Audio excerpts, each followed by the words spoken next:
Hello and welcome to my channel. Welcome to this video. Today we will delve into understanding the Citrix Bleed vulnerability, officially designated as 2023-4966. This vulnerability emerged a month ago and has been a critical factor already in several cyber incidents, including an initial network breach at Boeing and a recent compromise of a major bank in China.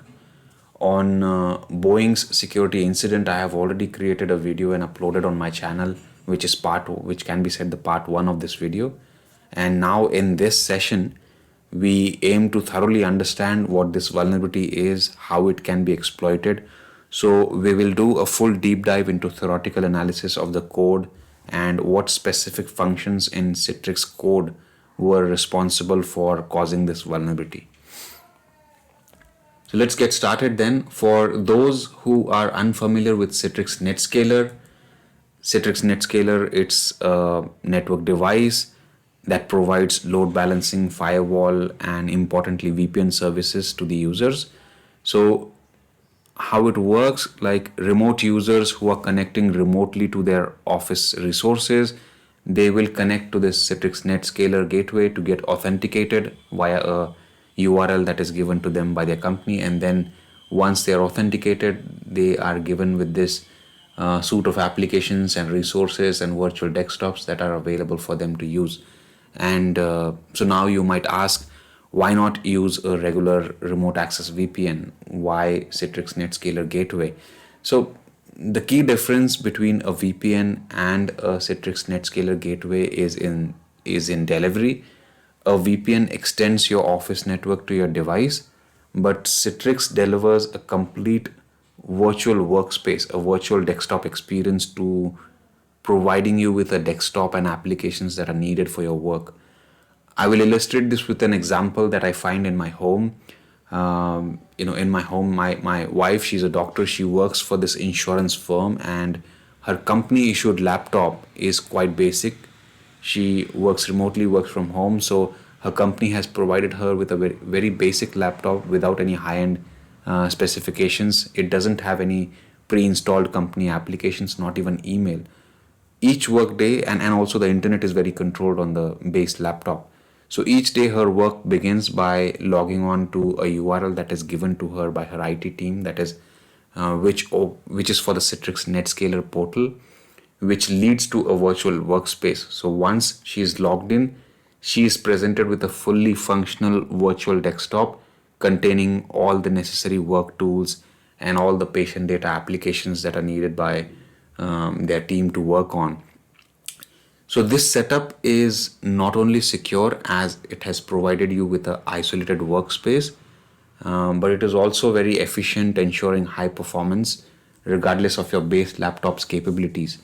So, and no data can be stored on the local device or copied within the workspace. Everything all happens within this virtual desktop environment. So it's very secure, it's very efficient in terms of performance and capabilities. And this is how it differs from a traditional VPN, remote access VPN solution. So I hope you got the idea of what Citrix Netscaler gateway device is used for, what it provides. Now let's do a deep dive into the vulnerability, the core topic of this video.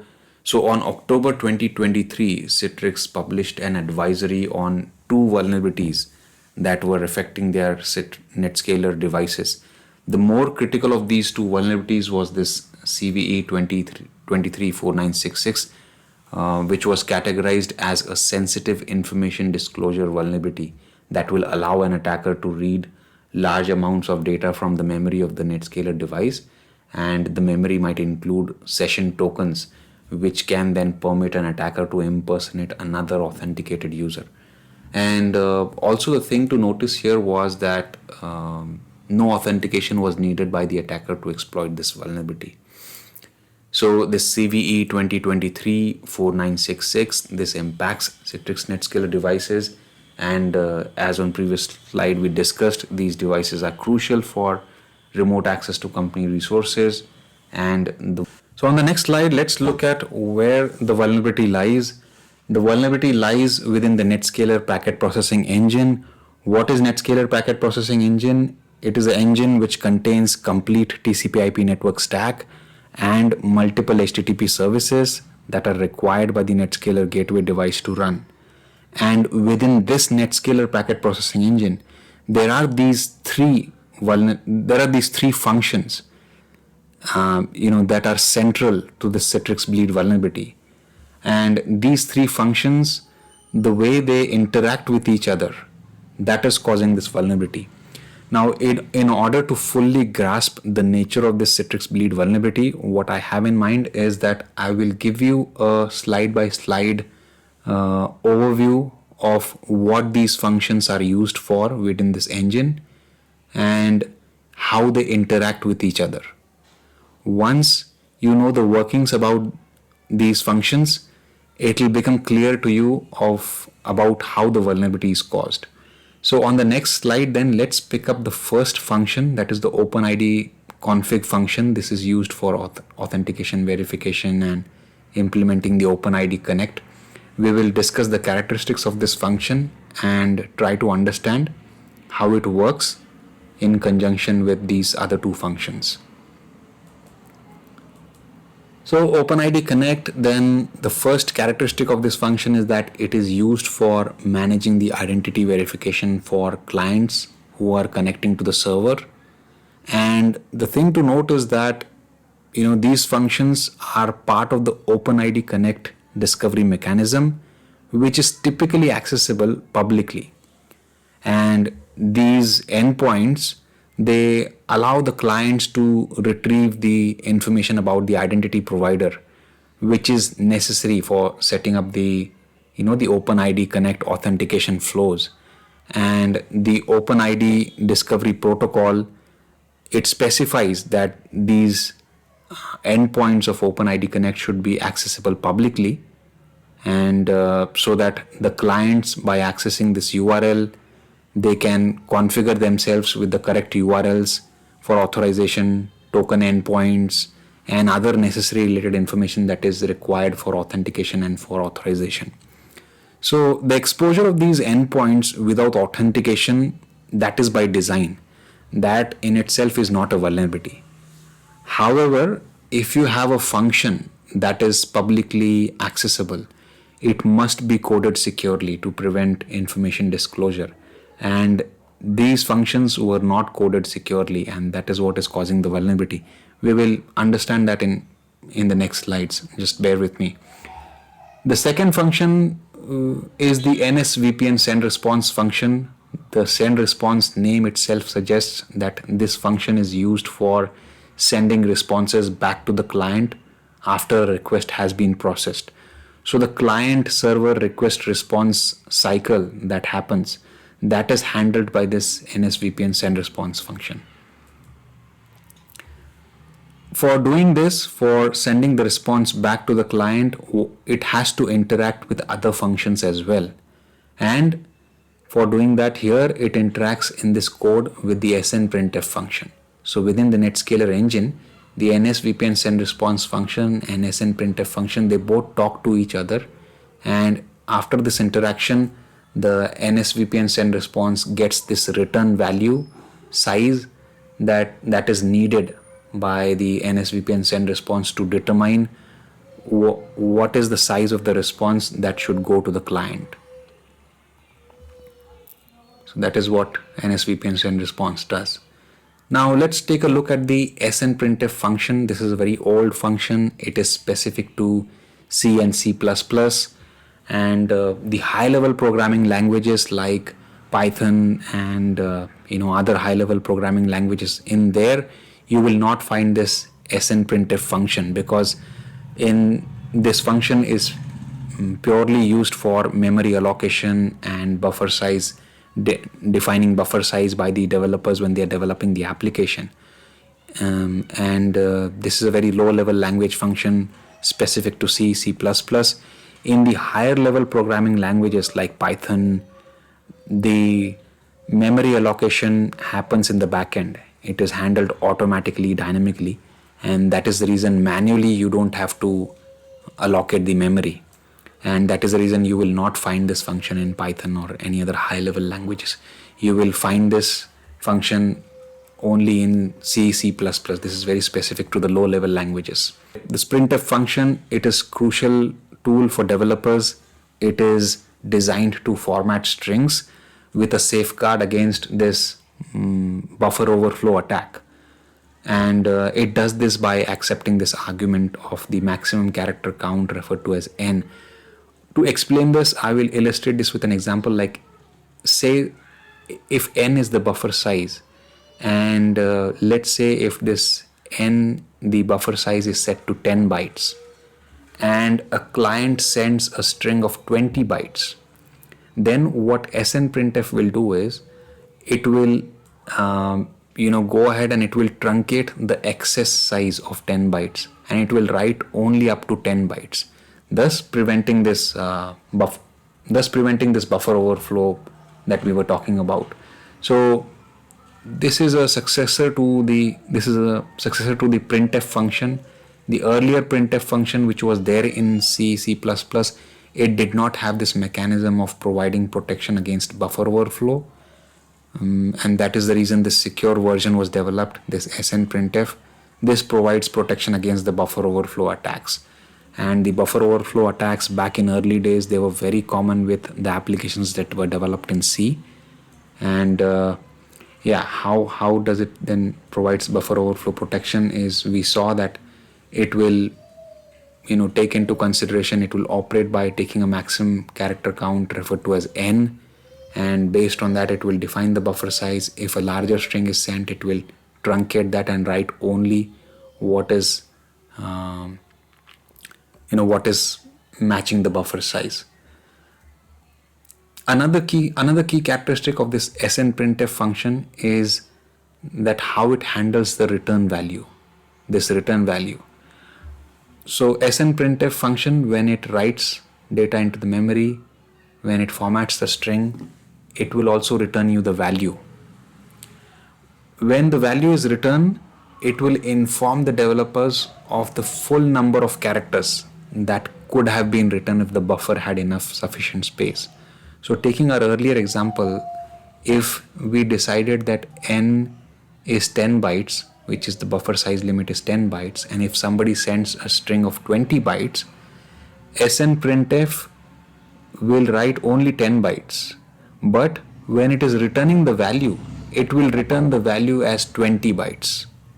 Why does it do that? Because it is giving the feedback to the developer that a 20 byte string was sent, and in the memory 20 bytes could have been written if the buffer size was 20. So this is what it is telling. This is important this is very important in the development and testing phase, where it can help the developers to make an informed decision about memory allocation and robust error handling. Suppose you are a developer, you have developed the application, you have decided your buffer size to be 10 bytes, and your application is interacting with a lot of users, and in the interactions during the testing phase, you realize that 10 bytes is not sufficient for the application to run smoothly. So what should be the buffer size? So based on this constant feedback that SNprintf gives you, in its return value, it becomes then easy to decide what should be the buffer size limit for within the application. So that is what the SNprintf is used for. I am repeating this key characteristic again and again and trying to explain this to you with an example. There is a reason for this, because this key characteristic of SNprintf was misinterpreted by the NS send response function, and this is where the vulnerability was caused. And this key characteristic of SNprintf was not properly considered in the Netscaler processing engine, and this is leading to the leakage of sensitive information by the NSVPN send response function in this Citrix Bleed vulnerability. So let's understand this with an example. With an example, you will get a more clarity of how this is happening. Let's take the standard normal user request. So this is the Netscaler gateway. This is the Netscaler packet processing engine of the Netscaler gateway. This URL, as I said, is publicly accessible. Let's say a user is trying to connect to the Netscaler gateway box using this URL. He is calling these functions in this URL, and he is sending the size that is expected by the Netscaler packet processing engine based on its buffer size. The buffer size is decided as 10 bytes. A standard user, a normal user, a good user is sending a request that has the string size of 10 bytes. Netscaler packet processing engine receives that, it sends it for processing. SNprintf takes that string, checks what is the buffer size. The buffer size is 10 bytes. The string is also 10 bytes in size. All is good. No buffer overflow attack kind of scenario here. It writes this string to the memory, processes it, and now this NSVPN send response, this has to send a response back to the user based on this processing. So what it will do is it will ask SNprintf, what is the return value? How much bytes of data should I send? SNprintf will say 10 bytes. SNprintf will say 10 bytes. NSVPN send response will say, okay, 10 bytes of data was processed. I need to pick up 10 bytes of data from the memory related to this request and send it back to the user. Done. That is sent to the user. Connection is closed. All is good here. Life is good. What happens now when an attacker sends a request? Now, an attacker here, he is aware that this NSVPN send response, this does not check that the return value, this return value which is coming from the SNprintf function, this can be more than this value can be more than what was returned to the memory. This NSVPN send response does not have this check in place in its code, and the attacker knows this. So what the attacker now will try to do is, the attacker will know that, okay, all I need to do is send a request that is more than this buffer size. The SNprintf function, it will prevent the buffer overflow attack. It will write only 10 bytes, but in its return value, it will tell to the NSVPN send response that 100 bytes of data was the size of the data that was sent, and 100 bytes could have been written if the buffer size was 100 bytes. This is how it is sending its response, its return value to the NSVPN send response. But NSVPN send response, it is misinterpreting this value. It is misinterpreting that 100 bytes was written. And that is the reason what it will do is, it will try to prepare a response that is of 100 bytes. Now only 10 bytes was written in the request, and only 10 bytes was processed in that buffer. Rest of the 90 bytes was truncated. It was dropped by the SNprintf function. So where does it get the rest of the 90 bytes from? It will start to look for the additional buffers. It will start to look in the adjacent space within the memory, and then pull out rest of the 90 bytes of data, and then club it with the 10 bytes that was written, and then send it to the attacker. Life is bad here. It is screwed. So it was very important for NSVPN send response to consider that the key characteristic of SNprintf function here is that it does not give in its return value what size of the data was written. SNprintf, when it is returning the value, it gives the total size of the data that was sent for processing.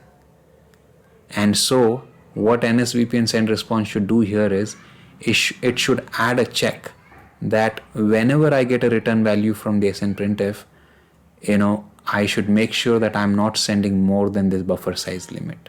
So in its code, there should be a function in its code, there should be this if condition to make sure that the sent response is always less than this buffer size.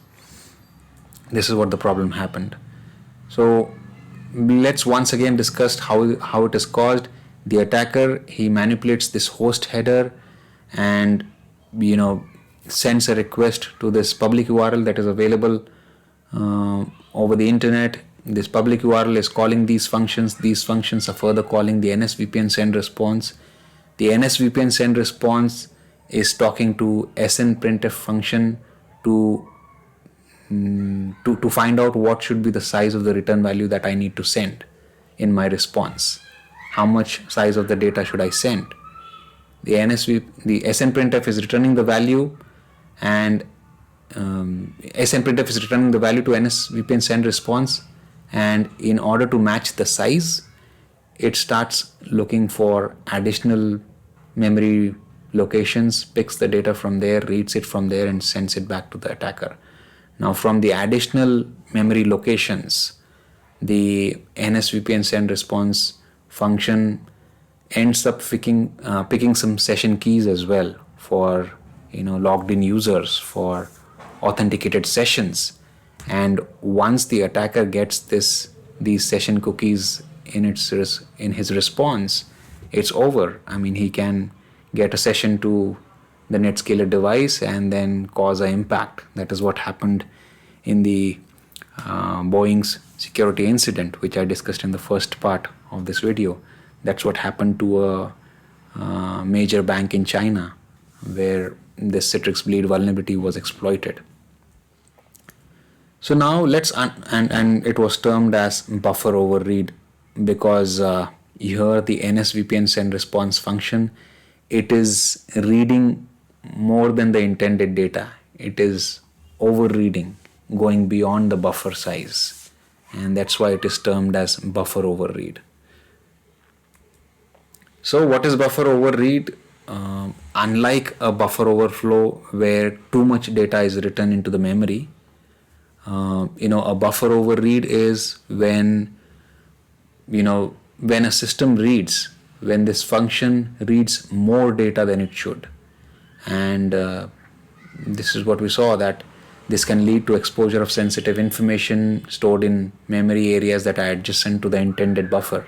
So this is what is happening, like NSVPN send response, in its response that it is sending to the attacker, to the client, it is sending more data than intended. It is reading more data than intended. And this is the buffer overread vulnerability. So I hope then, through this scenario, I was able to explain you where the vulnerability lies. The vulnerability lies in the code of this NSVPN send response function. It does not have this check, this if condition implemented within its code to make sure that the response that it is sending to the client is less than this buffer size, less than or equal to this buffer size. So this is what was added later on in the patched code. Let's look at that. First, let's look at this original code, which is the vulnerable code.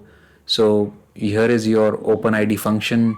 This is the code of the OpenID function. In that, it is calling this NSVPN send response function.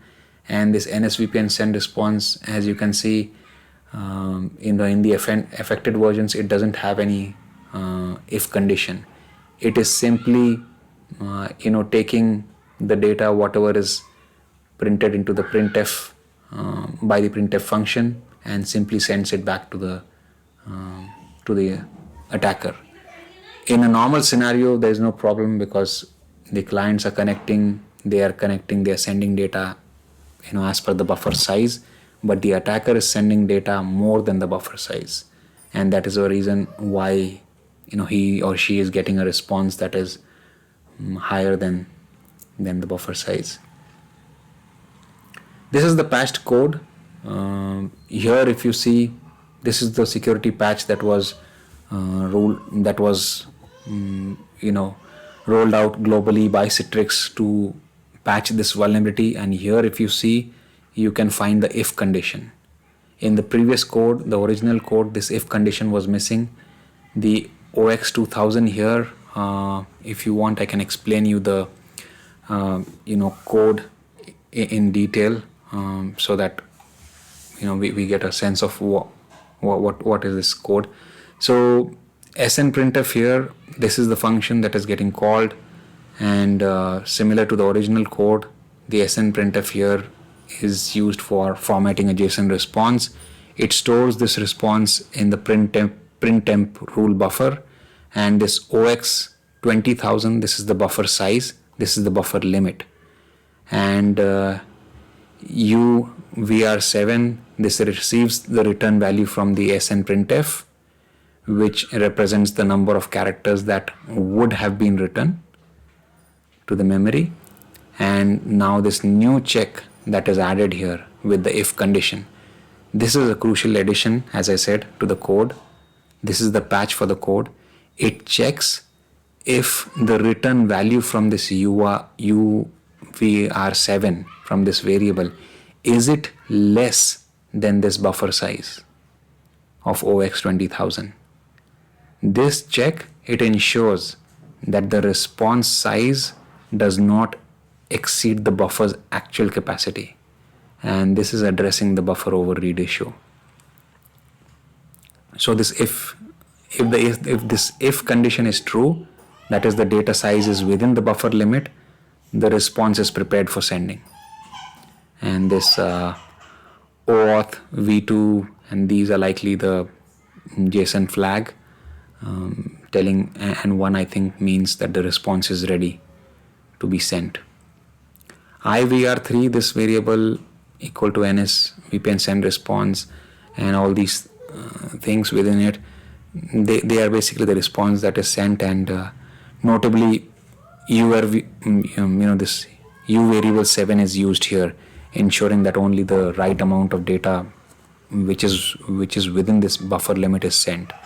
So that is the key difference in this patched version and in the original version that I was showing you. This if statement which effectively prevents the overreading of memory.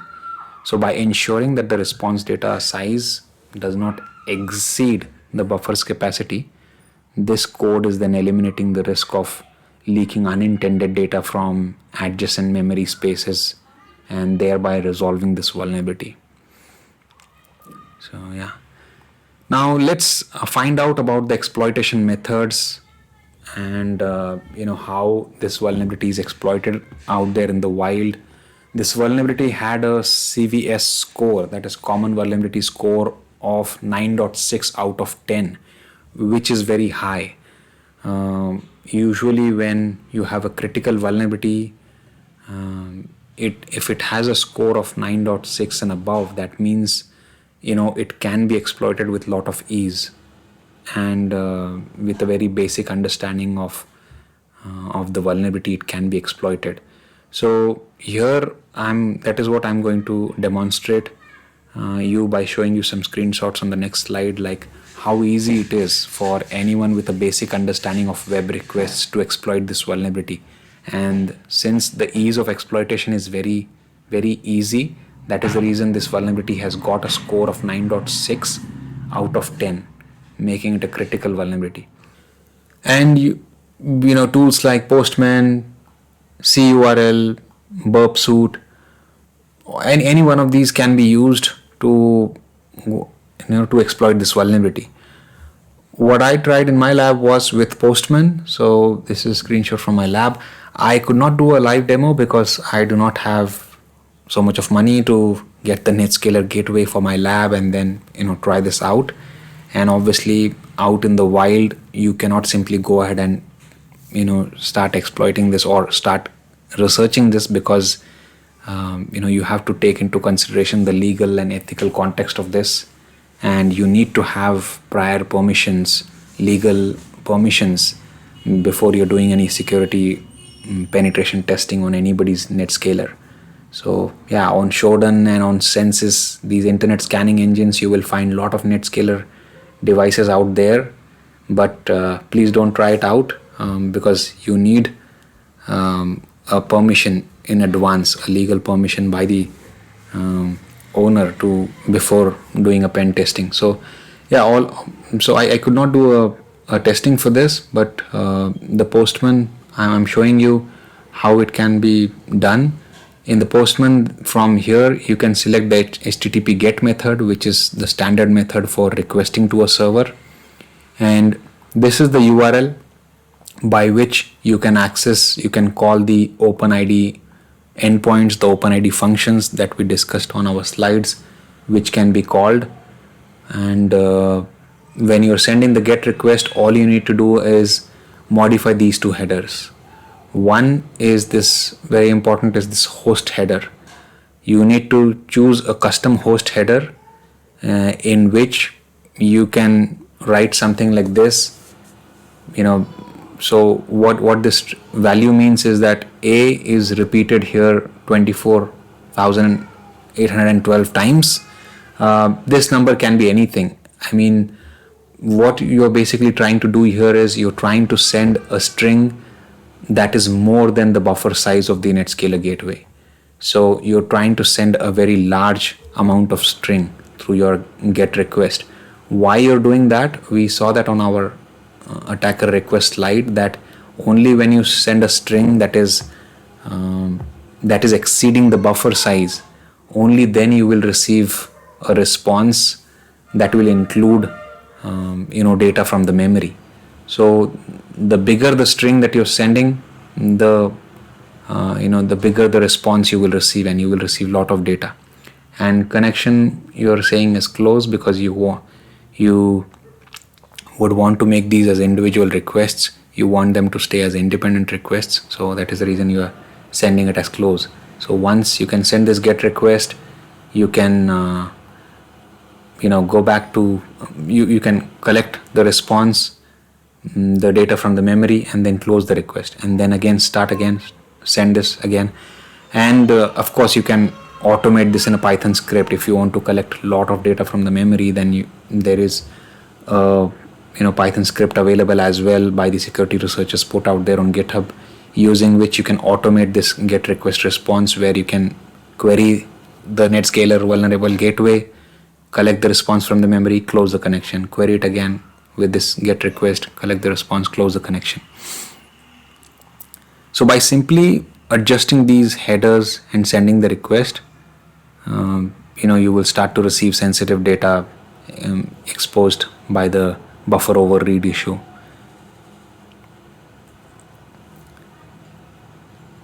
So before discussing this response, so let's once then you have sent a request like this, this is the kind of response that you will expect, which will land up here in the body of your Postman.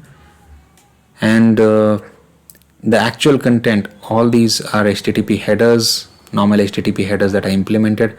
The actual response content that you receive via that GET request, it starts from here, from this line, issuer HTTPS. This is this is where the JSON data starts, and this includes a mix of readable and non-readable characters. The non-readable characters here, they mean that this data is coming from the memory, directly coming from the memory. And by this method, then you start to collect more and more data, and then you will end up finding, if you're lucky enough, you will end up finding session cookies from the memory that get dropped, and they look like something like this, and you can then use them to gain a session to the Netscaler gateway. So I hope I was able to give you an understanding of what this vulnerability is, how it is caused, and how easy it is to exploit this vulnerability. And this vulnerability has already become a major significant factor in a lot of cybersecurity incidents, and I'm expecting more to come, because Citrix Netscaler is used world over for remote working by remote employees, and due to work from home, due to hybrid working, we only saw that Citrix Netscaler's use has expanded more. Here are some of the references. I would really like to thank this one security firm, that is assetnode.io. They, on October 25, 2023, they had published this proof of concept that demonstrates how to steal session tokens. And this has been the source of many other articles and security research material that has got published on the internet about this vulnerability after this. So assetnode.io, they really did a great job. They're security researchers. It's a I think attack surface management security firm, and they have done a great job. All these these node code snippets for HTTP response, these code snippets that I'm showing you, I gathered it from their site, from their research. So they did a very great job in showing,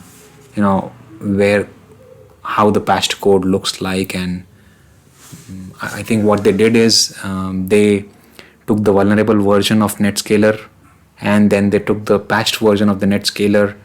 They decompiled it using some tools such as Ghidra, and then did a reverse engineering, and then using WinDiff, they compared the code, and they saw that these were the changes that were made to the code, and then they studied the code and found out that, okay, this is where the vulnerability lies. And the OpenID Connect, this is the function that makes use of this NSVPN send response function.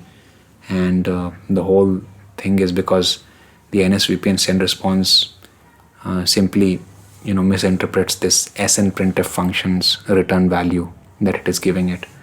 So yeah, great article by them, great research work. All right then, if you have liked the video, if you have learned something new from this video, please subscribe and share it with your contacts. This will motivate me to make more such research videos. And thank you. I will see you in the next video then.